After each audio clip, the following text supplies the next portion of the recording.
ಶಿವಣ್ಣನ ಬಗ್ಗೆ ಇವತ್ತಿನ್ನೊಂದು ನ್ಯೂಸ್. ನಮ್ಮ ಶಿವಣ್ಣನ ಮೀಟ್ ಆಗೋದಕ್ಕೆ ಖುದ್ದು ತೆಲುಗು ಚಿತ್ರರಂಗದ ಪ್ರಖ್ಯಾತ ನಟರಾದ box office star Nandamuri Balakrishna ಶಿವಣ್ಣನ ಮನೆಗೆ ಬಂದಿದ್ರಂತೆ.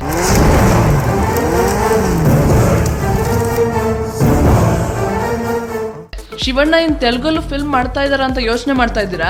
ಇಲ್ಲ. ಹಾಗಾದ್ರೆ ಯಾವ್ದಾದ್ರು ಫಿಲ್ಮ್ ಪ್ರೊಡಕ್ಷನ್ ಅಥವಾ ಫ್ಯಾಮಿಲಿಲಿ ಯಾರಾದ್ರೂ ತೆಲುಗಿಗೆ ಹೋಗ್ತಾ ಇದಾರಾ? ಅದೂ ಇಲ್ಲ. ಬಾಲಯ್ಯ ಅವರು ಶಿವಣ್ಣನ ಭೇಟಿಯಾಗಿದ್ದು ಸ್ಟ್ರಿಕ್ಟ್ಲಿ ಫಾರ್ ಪರ್ಸನಲ್ ರೀಸನ್ಸ್. ಲೇಪಾಕ್ಷಿಯಲ್ಲಿ ಈ ತಿಂಗಳ 28ರಂದು ಉತ್ಸವ ನಡೆಯೋದಿದೆಯಂತೆ. ಇದಕ್ಕೋಸ್ಕರ ಶಿವಣ್ಣನ ಇನ್ವೈಟ್ ಮಾಡೋದಕ್ಕೆ ಅವ್ರು ಬಂದಿದ್ರು.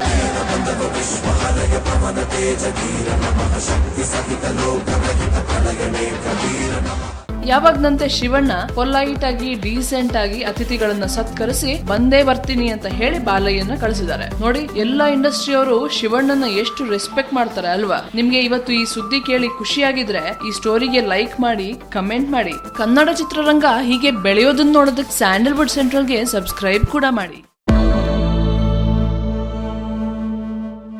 ನಮಸ್ಕಾರ, ನಿಮ್ಮ ಉಪೇಂದ್ರ ಮಾತಾಡ್ತಿದ್ದೀನಿ. ಸ್ಯಾಂಡಲ್ವುಡ್ ಸೆಂಟ್ರಲ್ ಈ ಚಾನೆಲ್ನ ನೀವು ನೋಡ್ತಾ ಇದ್ದೀರಾ. ನೀವೆಲ್ಲರೂ ಸಬ್ಸ್ಕ್ರೈಬ್ ಮಾಡಿ, ಈ ಚಾನಲ್ನ ಜಾಸ್ತಿ ನೋಡಿ. Thank you.